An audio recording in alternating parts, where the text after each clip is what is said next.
नमस्कार दोस्तों, एक बार फिर से आपका स्वागत है। तो आज हम लोग केवीएस का प्रीवियस ईयर का क्वेश्चन पेपर देखने वाले हैं। इससे फ़ायदा क्या होने वाला है, सबसे पहले ये देखेंगे। इससे फ़ायदा ये होने वाला है क्योंकि हर बार एक ही टाइप के क्वेश्चन रिपीट होते हैं, ग्रामर वही है, सिलेबस वही है।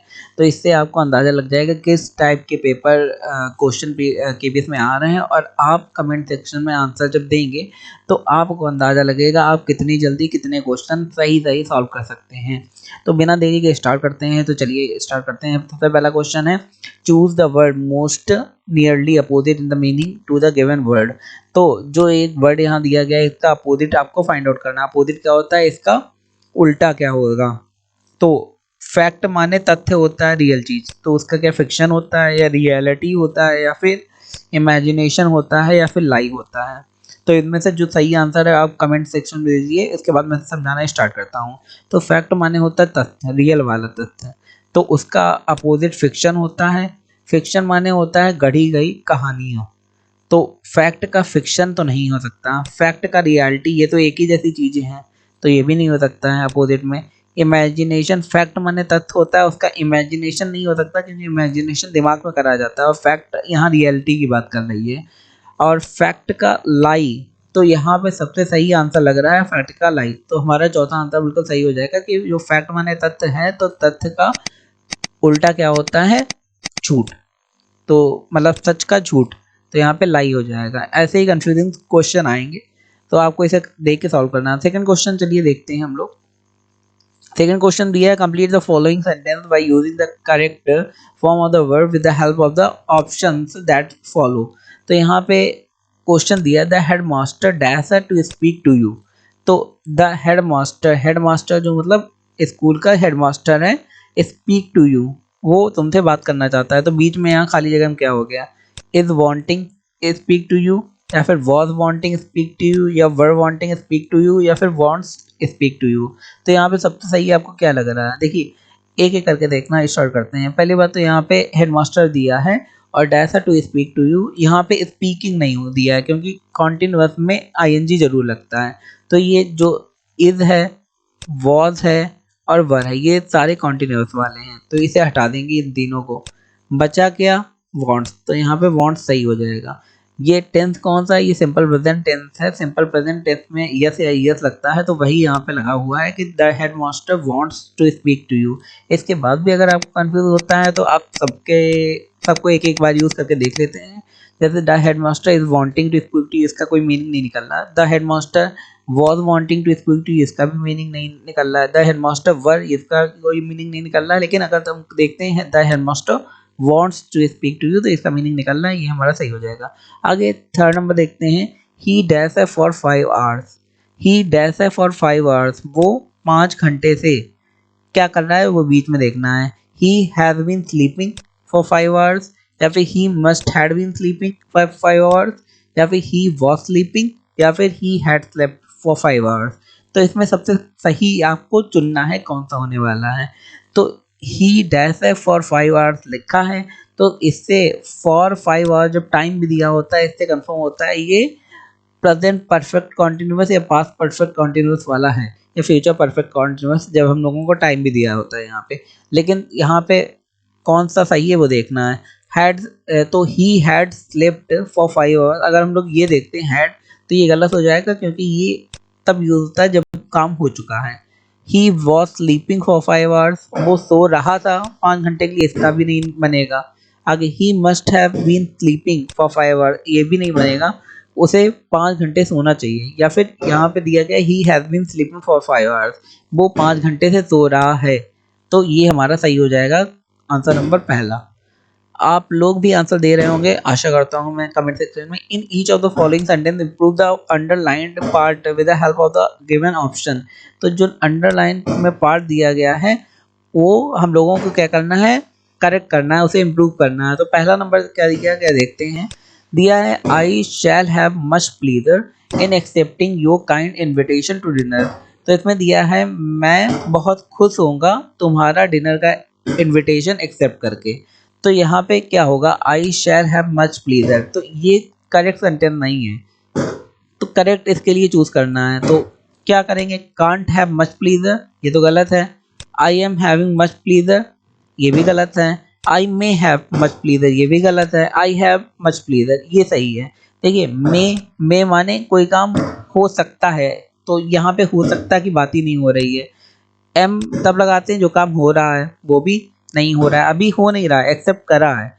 कांट कांट वाला नहीं हो सकता क्योंकि यहाँ पे पॉजिटिव में है, क्योंकि वो एक्सेप्ट कर रहा है उसका इनविटेशन। तो यहाँ हो जाएगा I have much pleasure in accepting your kind invitation. तो यहाँ पे 4 नंबर सही हो जाएगा आपका। आगे देखते हैं, क्वेश्चन दिया है no sooner did the police arrive than robber made good their escape. तो no sooner did the police arrive, इसको आपको करेक्ट करना है। तो पहला दिया है no sooner when the police arrive, ये, या फिर no sooner did the police arrive, या फिर no sooner the police arrive, या फिर no sooner had the police arrive. तो इसमें सबसे सही आंसर जो है वो आपको चूज करना है कि कौन सा होगा। यहाँ पे क्वेश्चन में दिया है no sooner did the police arrive than robber made good their escape. तो यहाँ पे डिड दिया है, डिड कौन सा टेंस है? डिड है पास्ट इंडेफिनिट या सिंपल पास्ट टेंस, लेकिन सिंपल पास्ट टेंस में कभी डिड नहीं लगता। वहां पे क्या होता है, वहां पे लगेगा सेकंड फॉर्म वर्ब की। डिड तब लगता है जब नॉट नेगेटिव सेंटेंस होता है। तो यहाँ पे ये तो गलत हो गया। अब इसकी जगह क्या होगा, no sooner when the police arrived than robber made good their escape. तो ये एस्केप, तो ये तो बिल्कुल रॉन्ग है क्योंकि ये बन नहीं रहा। फिर नो सूनर डिड द, यहाँ पे भी डिड आ गया तो इसे हटा देंगे। आगे no sooner the police arrived than robber made good their escape. No sooner the police arrived, एक तो ये वाला हो गया सही में, और दूसरा no sooner had the police arrived, ये दूसरा ये वाला हो गया सही में। तो इस इन दोनों में सही कौन सा होगा, सबसे सही कौन सा होगा? तो सबसे सही होगा ये वाला, क्योंकि जो पहला सेंटेंस होता है वो पास्ट परफेक्ट में करते हैं और दूसरा सेंटेंस जो होता है वो पास्ट इंडेफिनिट में करते हैं, मतलब सिंपल पास्ट में।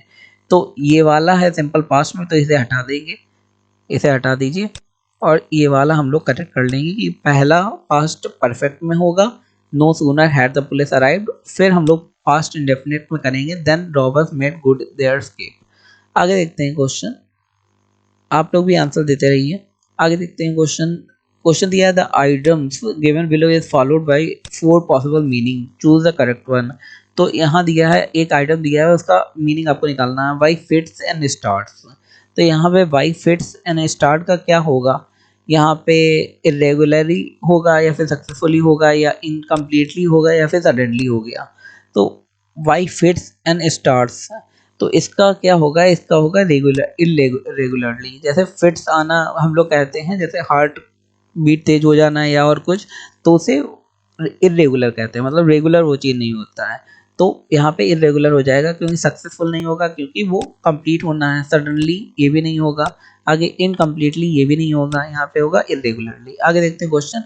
इन the following sentence out of the given alternative choose the one which best express the meaning of the underline word.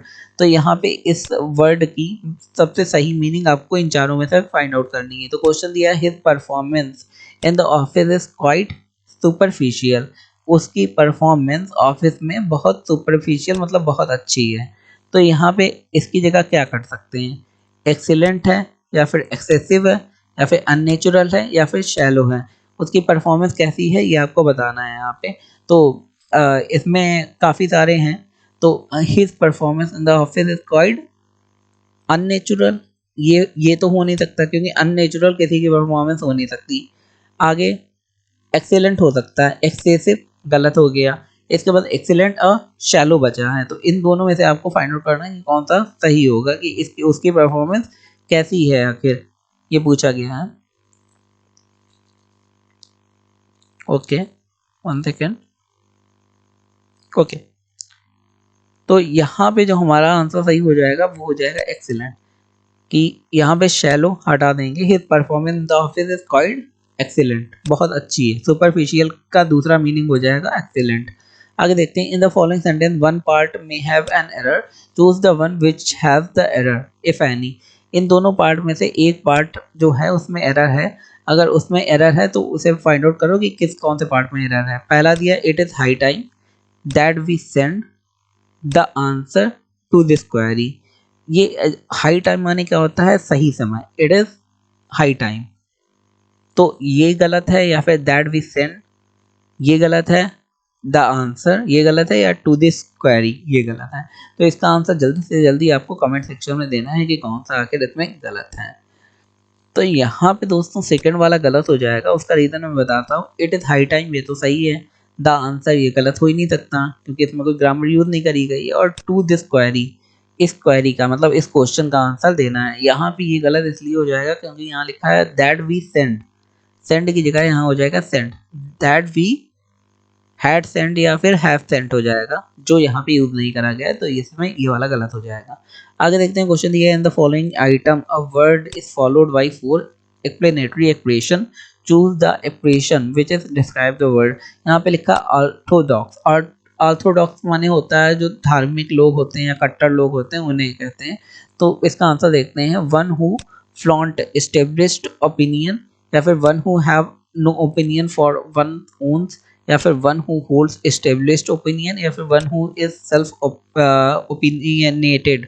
तो इसमें कौन सा सही होगा आपको ये फाइंड आउट करना है कि इसमें कौन सा सही होगा। तो इसका दोस्तों आंसर सही हो जाएगा थर्ड वाला। अब इसका रीजन देखिए क्यों सही होगा। One who hold established opinion, ऐसा आदमी जिसके पास एक सदर्न ओपिनियन, ओपिनियन माने उसका विचार हो, उसका कोई उसका व्यू पॉइंट हो, उसका कोई विचार हो। या फिर यहाँ पे दिया one who is self opinionated, ये तो गलत हो जाएगा। खुद ही अपने में ओपिनियटेड हो वो गलत है। One who has no opinion for one own, ये भी गलत हो जाएगा।